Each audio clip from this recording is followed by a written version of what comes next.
অনেকে বলবে যে তোমার বাসন মাজার ভিডিও দেখবো আমরা, ওটাকে একটু সরিয়ে দেবে দিয়ে দাঁড়া, অসুবিধা নেই, একটু ইয়ে কর নোটটা করেছি তো। তো তাদেরকে আমি এটাই বলবো, যারা বলবেন যে এখন আমি পায়েল তোমার বাসন মাজার ভিডিও দেখবো, বিষয়টা কিন্তু বাসন মাজার ভিডিও নয়। বিষয়টা হচ্ছে যে আমি এটাই বোঝাতে চাইছি যে যারা আমাদের মতন ঘরেই বলতে হবে, যারা বাইরে কোনো কাজ করে না, আমাদের মতন মেয়েরা যারা রয়েছে, হ্যাঁ, তাদের জন্য বলছি যে তারা ডেলি ব্লগ করতে পারে, কোনো সমস্যা নেই। তাদের জীবনের প্রতিদিন দৈনন্দিন জীবনে তারা যা যা করে একটু আধটু যেগুলো সোশ্যাল মিডিয়ায় আনা যায় সেরকম কোনো ভিডিও কিন্তু দিতেই পারেন। এখন এটা থেকে অনেকেই বলতে পারে যে হ্যাঁ আমাদের তার কাজ নেই, এইগুলো দেখতে যাবো। কেন দেখবে না? অনেক মানুষই করে আর দেখছেও, দেখবে না কেন? অবশ্যই দেখবে। আমরা দেখবো, আমরা দেখি, দেখি আমরা এটা ভেবে দেখি যে এই মানুষ বাড়ির কাজ না নাকি, বাইরের কাজের কাজটা একটা টাইম করে চলে আসে, ঠিক আছে, আমার বাড়িতে একটা মানুষ কত কাজ করে ভিডিও বানায় বলুন তো। তো আমি এটার জন্য ভিডিওটা করছি। যারা আমাকে জিজ্ঞেস করেন যে দিদি বা পায়েল আমরা কীরকম ধরনের ভিডিও করবো, তাদের জন্য আমার ভিডিওটা শেয়ার করা, যে এইরকম ডেলি ব্লগের ক্ষেত্রে যারা ডেলি ব্লগ করবেন বলছেন তারা দেখাতেই পারেন, তারা যেগুলো করছেন সেইগুলো দেখান।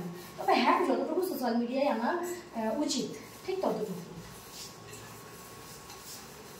আমি সবসময় আপনাদেরকে এভাবে হেল্প করতে থাকবো, যতটুকু আমি জানি আপনাদেরকে জানাতে থাকবো। আর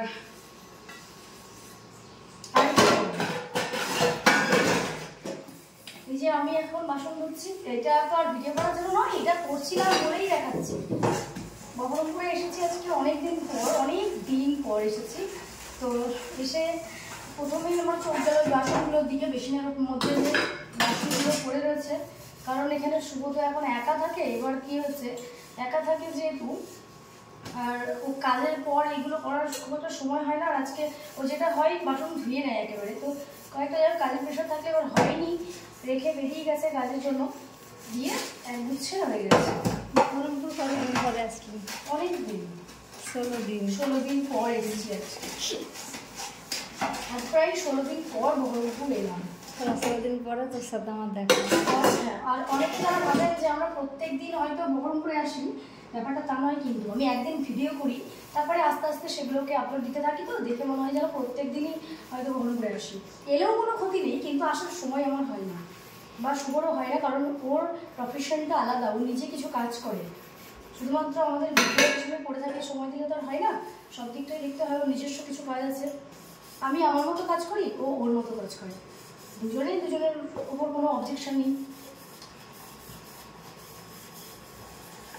তো আবারও আসছে একটু পরে, আমি একটু করে বাসনগুলো মাঝি আর একটু ধুয়ে দেবে। বেসিনটা ছোটো তো ওইভাবে হয় না, বেসিনটা একটু ছোটো।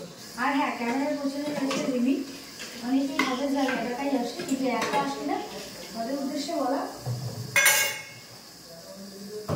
আমার সাথে রিমিও থাকে। তোর ক্যামেরা ভূতে ধরে, ভূতে ঠিকই বলেছিস।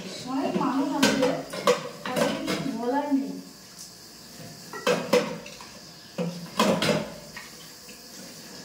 আরে জানাই ঠিকই, কিন্তু একটা কিছু খুব বের করতে হবে, তাই না?